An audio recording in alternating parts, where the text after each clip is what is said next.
네, 안녕하십니까. 지난주에 그 3편 다 끝났죠? 매수 신청 되니까 한 거죠? 네.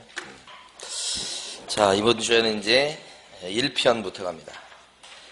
1편 내용은 그렇게 어렵지 않아서 여러분들이 쉽게 점수 딸 수 있어요, 이런. 네. 진짜죠. 교재는 이제 6페이지 펴보시면 연역 이렇게 나와서 역사에 대한 얘기가 처음에 나오는데 시험에 나온 적이 없어요. 한 번도 나온 적이 없는데 이제 하나만 딱 체크하고 넘어가 보면 어떤 거냐면 그 1961년도에 말이에요. 그때 박정희 정권 시절인데 그때 당시에는 이제 시험제도가 없었고요. 증이 없다고 해도 신고만 하면 부동산 소개를 할 수 있었습니다. 1961년도 소개영업법 시절이에요. 그러니까 오늘하고는 좀 틀리죠. 그랬다가 83년도에 이게 전두환 정권 때인데 그때는 이제 시험제도를 처음으로 만들었어요. 법의 이름이 좀 바뀌었는데 부동산 중개업법 이렇게 바뀌고요. 그 다음에 이제 오른쪽에 있는 것처럼 허가내야 중개업을 할 수 있게끔 됐으니까 허가 받으려면 이제 쉽지는 않았겠죠. 그래서 허가제로 운영됐던 게 이게 전두환 정권 때죠. 시험제도가 만들어진 게 특징이고 여러분 공부하시는 시험제도가 83년도에 만들어져 가지고 지금이 33회 이렇게 되는 거죠. 오래됐죠. 초창기에는 이제 2년에 한 번씩 보다가 IMF 직후부터는 이제 매년 보는 걸로 바뀌어가지고. 그랬다가 이제 99년도, 거기 보면 7차 개정 때 허가제에서 등록제로 바꿨어요. 그리고 시험제도는 그대로 유지가 되고, 허가제하고 등록제 차이가 뭐냐. 허가제는 뭐냐면 요건을 갖추면 허가를 다 내주는 게 아니고 허가를 안 내줄 수도 있어요. 이게 허가제는 관청의 재량이 센 거예요. 왜 허가 안 내주십니까? 그랬을 때 할 말이 없어, 안 내줘도. 근데 등록제에서는 재량이 없어지고요. 요건만 갖추면 다 안 해줘. 그러니까 문턱 측면에서 보면 허가제가 문턱이 높은 거예요. 등록제는 문턱이 좀 낮아진 거죠. 이렇게. 신고제는 더 낮은 거예요. 신고하고 하겠다고 신고하면 됐고 뭐 요건 이런 게 필요 없어요. 그러니까 신고제가 제일 턱이 낮고 그다음에 허가제가 좀 문턱이 좀 높은 거고요. 등록제는 허가제보다는 좀 문턱이 좀 낮아진 거예요. 그래서 오늘날도 이제 등록제로 운영되고 있다. 이렇게. 자, 그러니까 핵심은 뭐냐면 처음에 초창기에는 자격증도 없는데 시장에서 일하는 사람이 많이 있었다는 얘기입니다. 자격증 따갖고 일하기 시작한 것은 83년도니까 요 사이에 자격증도 없는데 부동산 하시는 분이 많이 생겼는데 그런 분들이 오늘날까지 살아계시면 바로 복덕방 할아버지다 이런 얘기죠. 그분들도 이제 제도가 막 바뀌어요. 이렇게 제도가 바뀌지만 기존에 하셨던 분이니까 기득권을 인정해서 계속 할 수 있게끔 허용해줬다. 그게 복덕방 할아버지예요.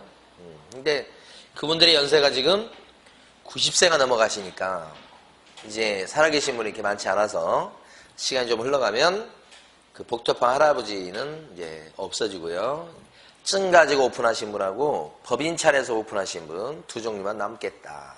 근데 어쨌든 이론적으로는 현재 존재하는 부동산 사장님의 종류는 세 종류가 됩니다. 부칙개공이 거기 들어가요. 복덕방 할아버지가. 많지는 않지만 숫자가. 자, 그 다음에 7페이지 가시면 뭐가 나오냐면 목적이 나옵니다. 목적. 그 중개사법을 만든 목적이 4가지. 예, 거기 7페이지 보시면 네모 3번에 가로 1번이에요. 최근에 거의 시험에 나온 적은 없지만 그래도 여기는 좀 대비를 좀 해두시고 공인중개사의 업무에 관한 사항을 정한다. 공인중개사의 업무가 뭘까요?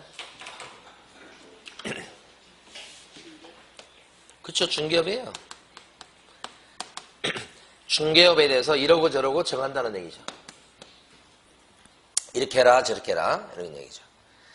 그래서 이제 두 번째 목적이 그 전문성을 제고하고 전문성을 높인다는 뜻입니다. 두 번째 목적이 공인중개사의 전문성을 높이고, 자, 세 번째 목적이 건전하게 키운다는 거죠. 건전하게 육성한다. 무엇을 건전하게 육성합니까, 이거? 가로로 비워놨는데. 그렇죠. 공인중개사의 업무인 중개업을, 부동산 중개업을 건전하게 육성한다. 부동산 뭐예요? 중개업을 건전하게 육성한다. 이렇게 하셔요. 자, 네 번째 목적은 뭐냐면 국민 경제의 바자. 하여간 최종적인 경제가 제일 중요해요. 네. 그래서 지금 전 세계적으로 약간 경제에 대해서 지금 미래에 대한 그 뭐지요? 전망이 이렇게 밝지는 않은 것 같아요. 그래서 우리 경제를 잘 운영을 해야 될 것 같아요. 네. 그러니까 하여간 그 희한하게 지금 나라에서는 부동산과 관련해서 세금 깎아주는 거 지금 되게 많이 나와요. 그래서 부동산 가격을 올리려고 한다기보다는 좀 이제 떨어지지 않게끔 하는데 목적이 있어 보여요. 또 표준 사람도 생각도 있어서. 그런데 지금까지 역사적 경험으로 이 보수 정권이 잡아가지고 막 부동산 가격을 막 끌어올리고 이런 경우는 잘 없었던 것 같아요. 끌어올리려고 하면 떨어지고, 좀 누르려고 하면 올라가고. 희한한 겁니다, 그게. 그 보면서 사람 마음하고 너무 똑같은 거예요. 좋아한다고 막 쫓아다니면 도망가고, 싫다고 밀어내면 쫓아오고. 경제활동이 심리라고 그러거든요. 저는 과학적으로 입증된 바는 없으나 그 심리하고 경제가 연결되어 있다고 봤을 때 사람 심리가 경제를 만드는 거니까 상관성이 있다고 추정을 하는 거예요. 희한하게. 그래서 이제 앞으로 어떻게 될지 지켜보는 것도 재밌거리 중에 하나예요. 자, 정권이 또 바뀌었는데 가격이 어떻게 될까? 예? 거기에 대해서. 지금 이제 거래는 좀 늘기 시작하는 것 같아요. 조금씩. 어쨌든 네 가지 목적인데 제일 마지막 목적이 뭐라고요? 국민 경제. 그러니까 이거 국민 경제라고 하셔야지 국가 경제에 입하자면 국가 경제 그러시면 안 돼요. 국가 경제 아니고 국민 경제. 이제 대통령이 막 국가가 우선시되는 그 시절은 다 지나갔어요. 네. 앞으로 옛날에 박정희나 전두환 정권처럼 약간 권위주의적인 정권은 들어서기가 힘들 거예요. 왜냐면 우리 국민들이 이제 맛을 봐서 그렇죠. 요새도 보면 옛날에는 대통령이 저 장관 임명하고 그럴 때는 뻣뻣이 서가지고 장관이 90도로 절하고 그랬어요. 경우에 따라 한 손으로 줬어요, 임명장을. 한 손으로 임명장 90도로 받고. 지금 이제 그런 모습이 많이 없어졌잖아요. 같이 숙이고 이렇게 하는. 이게 이제 나라가 많이 민주화가 되고 좋아진 거죠. 하루아침에 되는 건 아니에요. 근데 젊으신 분들은 그게 그냥 태어났을 때부터 그런 모습을 보거나 좀 젊었을 때 그 모습을 봤기 때문에 당연한 거라고 생각되죠. 그 세상의 비극은 거기서도 있는 겁니다. 우리가 모든 걸 경험하지 않기 때문에 우리가 모든 걸 다 올바르게 판단한다고 착각을 하고 살면 안 돼요. 경험이 다 달라요. 그래서 왜 나이 드신 분은 왜 그렇게 생각할까 이렇게 생각하고, 왜 젊은 사람은 그렇게 생각할까, 이렇게 다 충돌이 일어나는데 서로 이해해 줘야 돼요. 경험이 틀려서 그런 거예요. 누가 옳다고 할 수가 없어요. 그래서 제가 하고 싶은 얘기는 꼰대 얘기가 있어요. 꼰대 알죠? 꼰대. 우리 둘째 놈이 저한테 꼰대가 뭐야 이 얘기를 하잖아요. 그러면 그 말은 같은 말로 아빠 꼰대야 이 말이에요. 똑같은 거예요. 응? 아빠 꼰대란 말 알아? 아빠 꼰대인 거야 이렇게 얘기하는 거예요. 그래서 제가 얘기해 줬어요. 야, 꼰대가 아빠 꼰대만 있는 줄 아냐? 애기 꼰대도 있는 거예요. 너가 알고 있는 게 다 100%라고 믿니? 아닐 수 있어. 근데 너는 너가 옳다고 생각하지. 너도 꼰대인 거야. 이 애기 꼰대야. 응? 자기가 경험한 게 다예요? 아니잖아요. 그 유명한 것도 있잖아. 코끼리를 만져보는데 만져본 부위에 따라 코끼리에 대한 평가가 다 틀리잖아요. 왜 근데 자기가 코만 만져보고 코끼리는 코가 길다는 것만 맞다고 옳다고 주장하는 거예요? 아니잖아요. 어떤 사람은 뒷다리 만져보고 퉁퉁하다는 것만 얘기할 것도 있는 거잖아요. 죄송합니다. 아침에 흥분해서. 우리 둘째 놈 보면 애기 꼰대 같은 이라고 이놈 자식이. 자, 국민경제 2과장. 시대가 많이 바뀌었죠? 자, 넘어가시고, 그 다음에 이제 뒤에 가시면 용어 갑니다, 용어. 자, 용어가 6개인데, 영어에 대해서, 이게 좀 어려워요. 시험 문제 한 문제 나와요. 네, 근데, 조문 그대로 봐두셔야 되는데, 자, 볼까요? 중개라 함은 제일 위에 나온 거, 그러니까, 첫 줄에 나온 거죠. 중개라 함은 3조에 규정된 중개대상물에 대해서. 3조에 써져 있는 중개대상물이 뭘까요? 그죠? 토지부터 건물, 임목, 광업재단, 공장재단 이렇게 5개 얘기하죠. 이제 이걸 중개대상물이라고 하죠. 5개 토건, 입광궁. 흔히 얘기했을 때 부동산이라고 얘기하는데요. 부동산과 여기서 중개대상물은 같은 말 아닙니다. 여러분 민법 시간에 배울 때 토지와 그 정착물을 부동산이라고 하죠. 그 정착물 중에서 독립된 부동산을 볼 수 있는 게 임목 정도예요. 그 다음에 건물하고. 그래서 토지, 건물, 임목 여기까지가 여러분 부동산 개념이에요. 광업재단이나 공장재단은 원래 부동산 아니에요. 그런데 중개대상물의 범위에 들어가요. 그러니까 중개대상물 3조의 범위가 넓어요? 부동산의 범위가 넓어요? 3조의 범위가 더 넓은 거예요. 이게 일반적으로 부동산이고요.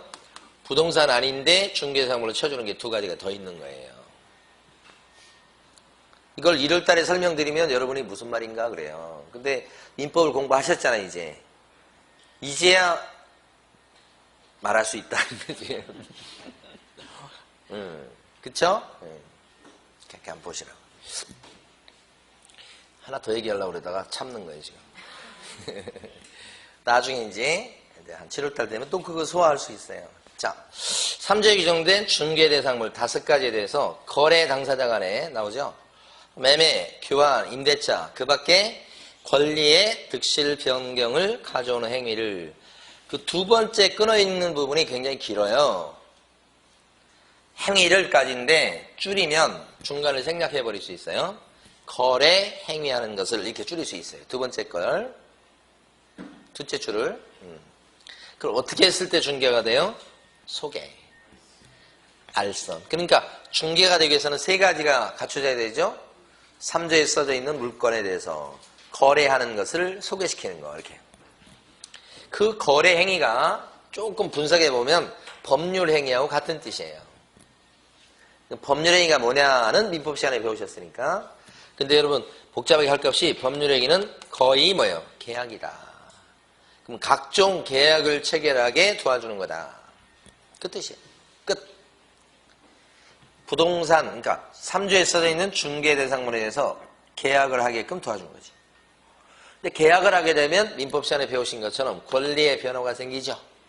자, 매매계약을 체결해서 소유권 변동 듣기 났을 때 교환계약을 통해서, 교환은 뭔지 아시죠? 바꾸는 거, 소유권 변동.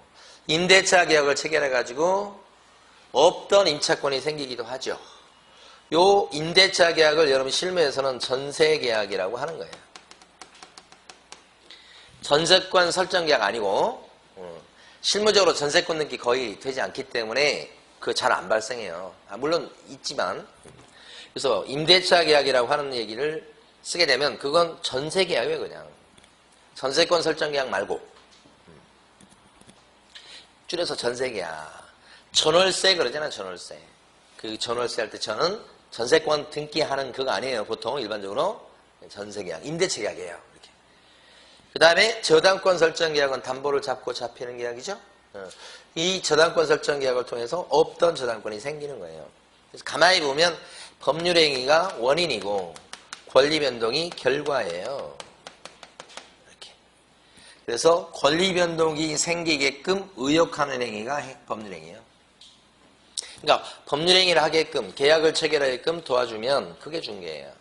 그러면 결국은 이러한 권리의 변화가 생기게끔 도와준 거하고 똑같다 이런 뜻이죠. 그걸 이렇게 길게 얘기해 놓은 거예요. 자, 근데 여기서 이제 하나 볼게. 권리 변동이 생기는 원인 중에는 법률행위 말고 여러분 민법 시간에 배우셨겠지만 법에 그렇게 써져 있는 바람에 권리 변동이 생기는 게 있죠. 여기 있단 말이에요. 법의 규정에 따라서 권리 변동이 생기는 거. 187조, 186조 이런 거 할 때 대표적인 게 상속이죠. 상속받은 사람은 소유권을 취득해요. 상속은 근데 계약서 안 쓰죠. 중간에서 이런 경우는 제3자가 개입할 여지가 없어서 알선을 못하고 알선을 못하니 중개란 말은 성립할 수 없다. 내가 요번 달에 상속을 한 건 했거든 이런 거 없다고 그랬잖아요. 해줄 수 있는 게 아니에요. 매매 한 건 했고요. 전세 3건 했어요. 이렇게 이건 말이 되는 거지.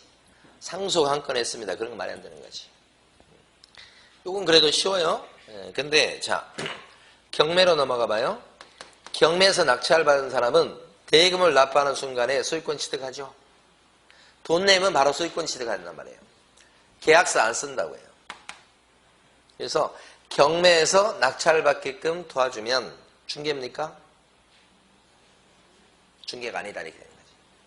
왜 중개가 아니에요? 중개의 본질은 중간에 끼어가지고 계약서 쓰게 도와줘야 돼요. 낀다는 게 중요한 게 아니고 계약서를 쓰게 도와줘야 돼. 경매는 계약서 씁니까? 안 쓰지.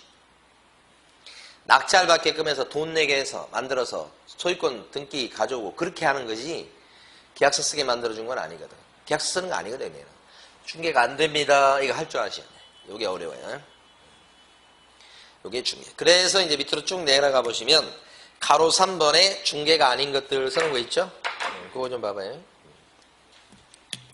자, 지금부터 이제 3가지 예를 들 텐데 7판에 있는 것처럼 금전 소비대차 계약을 체결하게 알선했다. 소비대차 계약은 돈 꾸는 계약이에요. 돈 꾸는 계약을 체결하게 도와주었습니다. 중개입니까? 중개가. 왜 중개 아니죠? 중개는 3가지 조건을 갖춰야 되죠. 3조에 써져 있는 중개대상물에 들어가야 될 건데 금전은 3조에 써져 있는 토지, 건물, 임목, 광업재단, 공장재단에 안 들어가죠. 그럼 아무리 계약을 체결하게끔 만들어줘도 중개가 아닌 것이에요. 자, 2번째, 토지를 경매에서 낙찰받게끔 소개시켰습니다. 중개입니까? 아니다. 알선했는데, 땅을 알선했는데도 왜 중개가 아닌 거예요? 경매이기 때문에. 경매는 방금 전에 봤듯이 계약서 쓰는 게 아니잖아요. 자, 3번째, 신축 상가가 있는데 분양을 합니다. 분양은 첫 번째 매매 계약을 분양계약이라고 그래요. 분양이라고 그래요. 그것을 대행을 했습니다. 대행은 대신 해줬다고 해요. 그럼 이것은 중개가 됩니까? 안 된다.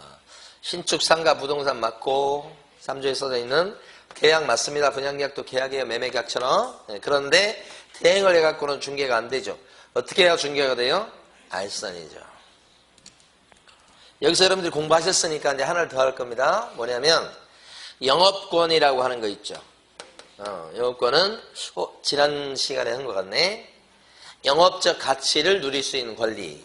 단골이 많다든지 주방의 설비가 시설이 주방 설비나 이런 것들이 설치되어 있다든지 이런 거, 아니면 자리가 좋다든지 이런 영업적 가치를 이용할 수 있는 권리가 영업권인데, 영업권은 사고팔 수 있죠. 그걸 권리 양도 양수 계약이라고 그래요. 여기서 권리가 영업권이에요. 영업권은 사고 파는 계약을 체결하게 알선했다 그러면 중개예요, 아니에요? 왜 아니죠?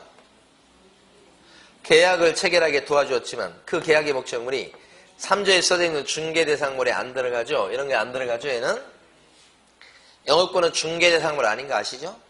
영업적 가치니까. 어떤 부동산 이런 게 아니잖아요. 부동산 자체가 아니기 때문에 중개가 안 된다. 이렇게 알아두시면 돼요. 제일 중요한 용어 중에 하나가 이제 중개입니다, 중개. 이거 기초이면서. 그래서 우리 가로 3번까지 설명을 드렸고, 가로 4번에 보면 중개라고 하는 것은 사실행위입니다. 소개시키죠?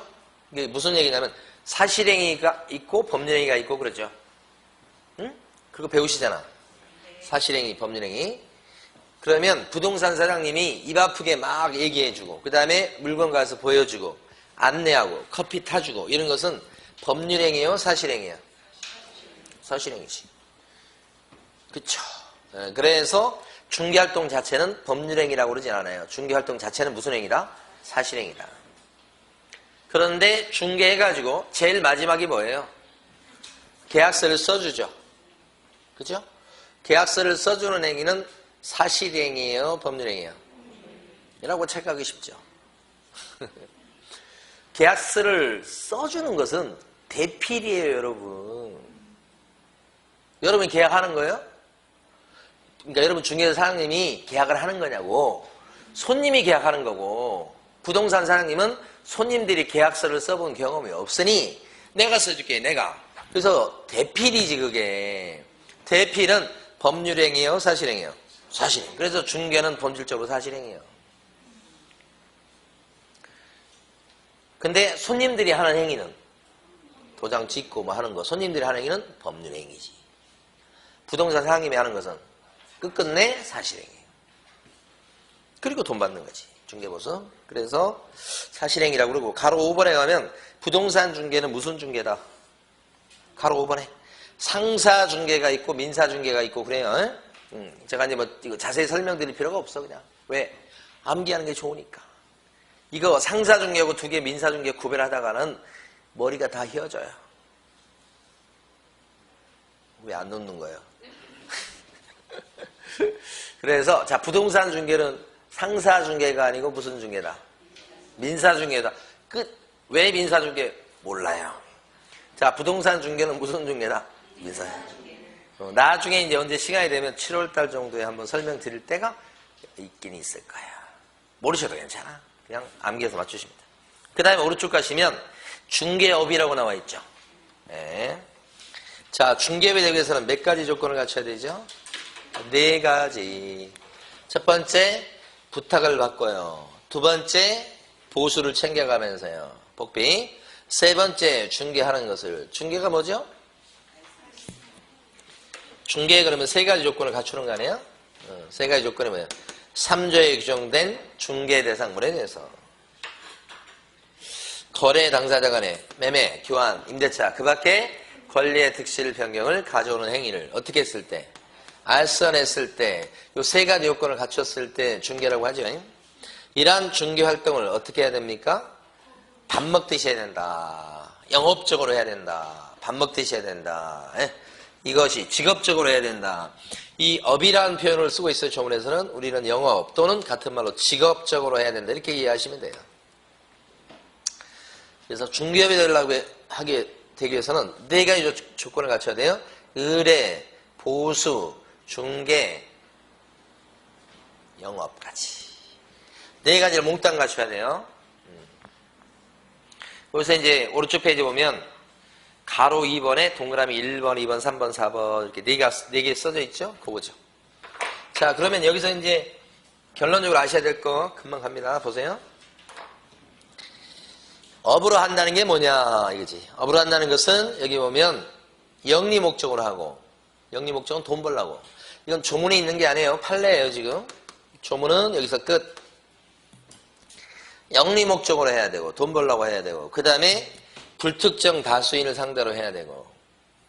그러니까 손님이 상대방이 누가 될지 몰라야 돼요. 불특정, 특정되지 않았다는 뜻이에요. 그러니까 이 말은 여러 명을 상대로 하고 해야 된다. 활동을. 돈 벌기 위해서 해야 하는 거고. 자, 3번째가 중요한데 계속 반복적인 성향을 갖고 있어야 됩니다. 어쩌다 하면 안 되는 거예요. 그러니까 이 3가지 조건을 갖춰야 영업이 될 수 있는데 여러분들은 위에 있는 것들은 잊으셔도 괜찮아요. 물어보지 않으니까. 3번째 거. 계속 반복적인 성향을 갖고 했을 때가 직업이 되는 거고, 어쩌다 한번 했습니다. 어쩌다. 그러면 직업이라고 할 수가 없다 이런 뜻이죠. 그러니까 만약에 뭐 여러분들이 혹시 어쩌다가 전세 한 건을 했어. 부동산 공부한다니까 친구들이 뭐 얘기해가지고 어쩌다가 아다리가 맞아갖고 한 건을 했단 말입니다. 그러면 그때 여러분이 어쩌다 이렇게 전세 한 건 했다 그랬을 때는 직업은 아니잖아요. 오히려 직업은 공부하는 거지, 아직은. 근데 만약에 공부하다가 어쩌다 한 건 해서 전세 한 건, 그러면 직업은 아니기 때문에 중개업 쪽에는 들어갈 수가 없어요. 굉장히 중요한데, 중개업이 아니면, 그쵸? 중개업이 아니면 법의 규제를 안 받아요. 원래 중개업 이런 활동을 했을 때 이걸 할라 치면 관청에 등록을 내고 해야 되고, 이거 하려고 그러면. 중개업이라는 용어가 제일 중요한 거예요. 그래서 법에서 규제를 시작하는 영역이에요. 이거 하려고 그러면 등록을 내고 해야 되고, 만약에 중개업을 하는데도 등록 안 했죠. 그러면 무등록 중개업자가 돼서 형사처벌이에요. 어떻게 처벌받을까요? 3년 이하의 징역이나 3천만 원 이하의 벌금으로 형사처벌 받죠? 그렇죠? 제일 무겁게 처벌받는 거예요. 그러니까. 근데 그렇다 치면 여기 지금 어쩌다가 여러분이 공부하다가 전세 한 건을 했습니다. 친구하고 아는 사람을 연결시켜서. 그러면 중개업이 안 되죠. 중개업이 아니면 자격증 따서 등록을 하고 그렇게 해야 될 필요가 없잖아요. 그러니까 혹시 여러분이 공부하는 중에 자격증 없이 등록도 안 하고 친구하고 아는 사람을 연결시켜서 전세 한 건을 했다 그러면 그때는 처벌 안 받죠. 왜요? 중개업이 아니니까. 그러니까 중개업이다 아니다가 굉장히 중요한 요소예요. 중개업 쪽에 들어가면 요 요소를 갖췄어. 여기까지. 그러면 등록하고 해야 되고 안 하고 했다가는 형사처벌이에요. 응? 근데 여러분 같은 경우는 혹시 자격증도 아직 없는 상태에서 등록 안 하고 했다고 해도 우연히 한번 전세 한 건 했다 그랬을 때는 중개업이 아니니까 처벌 안 받겠죠? 그렇게. 완전히 하늘과 땅 차이야 이게. 근데 여러분들이 우연히 전세 한 건을 해봤어요. 공부하다가, 중개에서 공부하다가. 근데 해보니까 뭐예요? 재미나. 그래서 공부는 뒷전으로 밀어놓고 막 해가지고 그 다음부터는 어떻게 했냐면 본격적으로 하기 시작하는 거야 이제. 바로 이 돈 벌어야 된다고 생각해서. 그래서 친구하고 아는 사람 막 소개시켜서 벌써 이제 그때부터 전세를 막 3건, 4건 막 하기 시작하는 거야. 책은 처박아 놓고 이제. 그럼 어떻게 되는지. 직업전선에 뛰어든 거예요. 직업전선에. 그러면 중개업이 돼요. 중개업이 되면 어떻게 해야 되는지. 자격증 따고 등록을 내고 해야 되잖아. 그쵸? 자격증도 없이 등록 안 하고 하면 어떻게 되는지. 여러분처럼. 그러면 그때는 이제 잡아가기 시작하는 거예요. 법을 어겼다고. 무자격자가, 무등록자가 막 직업적으로 하면 안 돼요, 중개업을. 그러니까 이쪽이 직업적으로 하는 걸 얘기하는 거예요. 그러니까 직업적으로 하려면 자격증 따고 등록을 내고 해야 된다는 뜻이죠. 직업적으로 하는 게 아니라 어쩌다 한 번씩 하는 건 뭐 그것까지는 간섭하지 않는데. 그렇죠. 그럼 하나 질문, 이따도 나올 수도 있기 때문에. 그럼 만약에 우연히 전세 한 건을 해서 친구하고 아는 사람을 연결시켜서 그때는 보수를 받을 수 있을까요? 있어요, 없어요? 그 친구가 보수 준다고 그랬어. 그러면 받을 수 있어요. 응? 우연히 했을 때 이 사람 같은 경우는 보수 약정한 게 있다면 그 약정한 것은 유효하다고 봐요. 그래서 한 건 했을 때 돈은 받을 수 있다는 얘기지. 어쩌다 했어도 약정한 게 있을 때 그런 거, 약정한 게 없어 그러면 못 받지만 요것도 이제 알아주셔야지. 그러니까 우연히 말 나오면 여러분 두 가지 기억하셔야 되는데, 하나는 우연히 했을 때는 중개업이다 아니다. 우연히 했을지라도 복비 주기로 했으면 뭐요? 받을 수 있다 이렇게 되는 거지. 자, 그래서 다음 페이지 넘어가 보시면 10페이지에 보면 판례가 4개가 있죠. 4개가. 볼게요. 판례가 4개가 있는데 첫 번째 판례는 지금 방금 전에 했던 겁니다. 요 4가지 판례만 좀 아시면 돼요. 두 번째 판례 갈게요. 여기 보면 보수를 받아야, 칠판에 보면 보수 받아야 중개업이 된다고 그랬잖아요, 지금. 만약에 보수 안 챙기면 어떻게 돼요? 중개업이 될 수가 없다. 보수 안 받으면 중개업이 될 수 없어요. 이렇게 된 거죠. 볼게요. 두 가지 조건을 잘 봐두셔야 돼. 원래 중개업에 들어가면 네 가지 조건을 갖춰야 되지만 얘하고 얘가 핵심이에요. 보수를 받았어요. 그런데 우연히 한 거예요. 중개업이 돼요? 안 돼요? 안 되죠? 중개업이 되려면 보수를 받고 직업적으로 해야 돼요. 근데 보수를 챙겼는데 우연히 했어요. 몇 건. 이랬을 때는 중개업이 안 되는 거. 됐죠? 반대로. 보수를 안 챙겼어요. 한 푼도. 근데 직업적으로 했어요. 중개업이 돼요? 안 돼요? 안 되는 거예요. 그러니까 중개업이 되려면 이 두 가지 핵심적 요건을 갖춰야 되는데 두 개를 다 갖춰야 되는 거예요. 핵심적으로. 물론 이것도 있어야 되지만 그건 뭐 그게 중요한 게 아니니까. 그러니까 10건을 했는데 복비를 한 푼도 못 챙겨서 중개업이 안 돼요. 중개업이 안 되니까 혹시 무자격, 무등록 상태에서 했다고 해도 법에 걸리지 않는다는 거지. 보수를 안 받으면 10건을 했어도 중개업이 아니어서 그런 거지. 그런데 애매한 게 발생한 거예요. 보수를 달라고 요구했고 받기로 주기로 약속까지 끝냈는데 현실적으로 입금이 안 된 거예요. 마음은 약속을 했는데. 자, 이랬을 때는 10건을 했다 그랬을 때 중개업이 될까요? 중개업이 되려면 복비를 현실적으로 받아야 되잖아요. 현실적으로 받아야 되잖아요. 현실적으로. 약속한 그것만 갖고는 보수를 받았다고 볼 수가 없어서 중개업이 안 되니까. 그죠? 중개업이 안 되는 상태가 돼요. 10건 했어도 이렇게 했을 때는 중개업이 안 돼요. 중개업이 안 되니까 혹시 그 사람이 10건 한 그 사람이 무자격, 무등록 상태에서 했다고 해도 그 양반이 무등록 중개업자로 처벌받지는 그게 바로 이제 2번이에요. 판례 2번요, 지금. 자, 읽어볼게요. 단지 보수받을 것을 약속하거나 거래 당사자에게 보수를 요구하는데 그친 경우에는 중개사법상 중개업에 해당한다고 할 수 없다. 약속만 했지 요구만 했지 아직 받지 않았어. 그러면 중개업이 안 되고 따라서 나아가서 개설 등록하지 않고 이 사람이 그런 활동을 했다고 해서 그 사람을 무등록 중개업자로 처벌할 수는 없다 이 말이지. 제가 수업 시간에 하는 거 말고 읽지 마세요. 시험에 안 나온 걸 왜 고생하고 앉아있냐고. 응? 지금 읽는 걸 집중해서 한 번 읽어가지고 기억에 남는 게 아니에요. 집중해서 이렇게 읽으셔야 돼. 예. 그래서 제발 제가 수업 시간에 하는 것만 하시고 언급도 안 하는 거 읽지도 말아요. 그래야 합격할 수 있다고 말씀드려도. 예? 자, 그래서 그 강약을 줘서 공부해야 돼요. 나오는 데가 또 나오고요.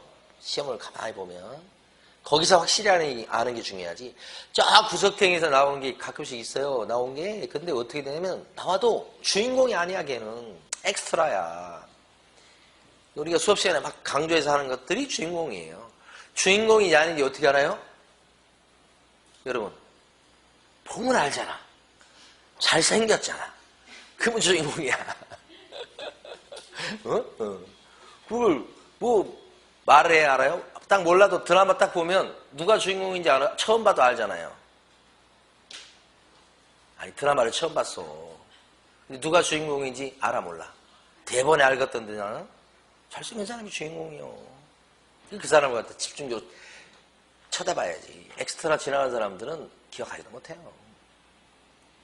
자, 그래서 거기 지금 판례 2번을 지금 읽고 있잖아요. 지금 중요 부분에서 지금 세 지시를 보면 그래서 등록하지 아니하고 그렇게 했다면 현실적으로 받지 않았기 때문에 중개업이 안 돼서 그 사람을 무등록 중개업자로 처벌할 수 없다 이거죠. 두 번째 판례가 아주 주구장창 나올 거예요 앞으로는. 자, 세 번째. 자, 밑에 거에 이거 보세요. 갑이 은행에서 돈을 꿉니다. 돈 꾸는 계약을 뭐라고 불러요? 금전소비대창이에요. 잘 나오는 판례입니다 이것도. 그런데 은행에서는 이거 대출해 줄 때 대출이죠. 담보를 잡고 대출해 주죠. 이게 담보대출이에요. 담보를 어떻게 설정해요? 잡아요. 저당권 설정 계약이죠. 주로. 그러면 돈 꿔주는 은행은 꿔간 사람이랑 계약서를 2장 써요. 돈 꾸는 계약서 하나, 담보 잡는 계약서 둘, 이렇게 2개를 써. 그걸 중간에서 A라는 사람이 알선했다 이 말이죠. 금전 소비대차 계약서 쓰게끔 알선했다 그러면 A의 활동은 중개인가요? 중개가 아니라고 아까 했잖아요. 왜 중개가 아니에요? 계약을 체결하게 도와주었지만 그 계약의 목적물이 부동산 아니죠? 그래서 중개가 아니고. 그러나 A라는 사람이 이번에 저당권 설정 계약서 쓰게끔 도와줬어요. A가. 그러면 A의 이런 활동은 중개인가요? 중개가 됐죠. 왜요? 계약을 체결하게 도와주었는데 그 계약의 목적물이 저당권 설정 계약이 되다 보니까 요 아파트를 갖다가 목적물로 삼아서 계약을 체결하는 거지. 그러니까 3조에 규정된 중개 대상물에 대해서 요 계약을 체결하게 도와줬으니까 중개 맞죠? 그러면 2장의 계약서를 써준 A는 결과론적으로 2장의 계약서를 쓰게 도와줬다. 그러면 중개를 한 겁니까? 안 한 겁니까? 한 거다. 이쪽 부분 때문에 중개가 되는 거예요. 이건 중개 아니지만. 그래서 금전 소비대차 계약을 체결하게끔 도와주는 거에 부수에서 부수적으로 곁들여서 저당권 설정 계약 체결하는 것을 도와주었다. 그러면 저당권 설정 계약서 쓰게 도와준 이 부분이 중개다. 이러한 중개 활동을 여러분들이 나중에 알게 모르게 하셔요. 사실은 대출을 소개시켜 준다고 의뢰를 받아가면서 의뢰 그 다음에 막 보수를 챙겨가면서 1년 12달 직업적으로 활동을 했다면 사무실에서 계속해서 그러면 이런 활동도 어디에 들어갈 수 있겠다? 중개업에 들어갈 수 있어서 혹시 무자격 무등록자가 만약에 이런 활동을 반복듯이 했다면 이쪽 부분 때문에 걸린다 이 말이지. 처벌받는다 이 말이지. 요게 세 번째입니다. 읽어볼게요. 판례 3번. 기타 권리에는 이 말은 그 밖의 권리의 득실 변경에 관한 행위를 알선한다. 그 밖의 권리 그 뜻이에요. 기타 권리가 지금 이제 용어가 조금 이제 바뀌었죠. 그 밖의 권리에 관한 득실 변경할 때 그 밖의 권리는 저당권 등 담보 물권도 포함된다. 이거 많이 나왔고요. 여기까지도. 따라서 타인의 의뢰에 의해서 일정한 보수를 받고 저당권 설정에 관한 행위의 알선을 업으로 했을 때는 업으로 했다는 얘기까지 나왔죠. 그러면 같은 법제 2조 2호가 정의하는 중개업에 해당됩니다. 근데 그 행위가 비록 금전 소비대차의 알선의 부수에서 이루어졌다고 해도 달라질 것은 없다. 여전히 뭐예요? 중개업이다 이 말이죠. 판례도 잘 나오고 뭐 위에 별표 3개 해놨잖아요. 무조건 나와요 내년 시험에서. 예? 용어에서. 자, 네 번째는 요거예요. 여기까지 보시도록 하겠습니다. 네 번째가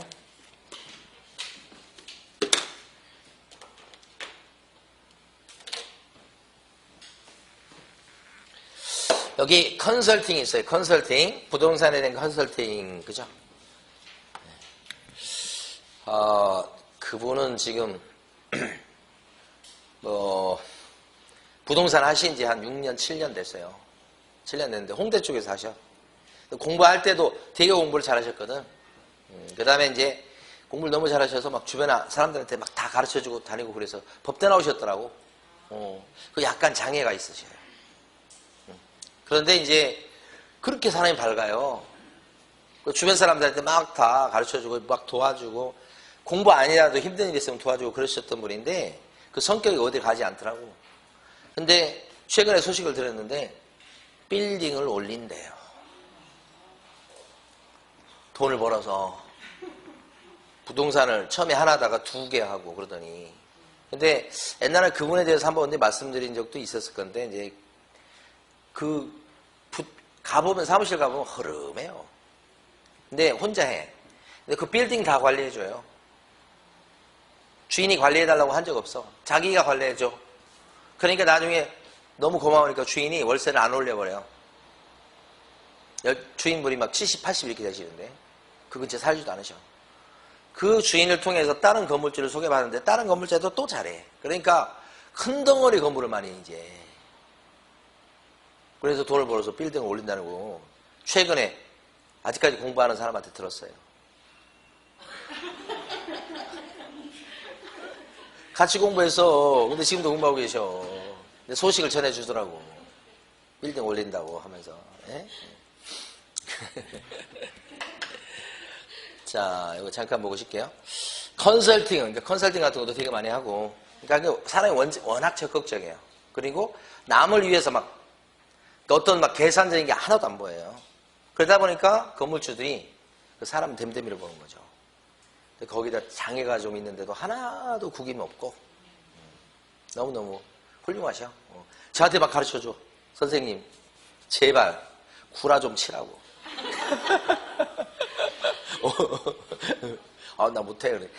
그러시면 안 된다고 하면서 막 저한테.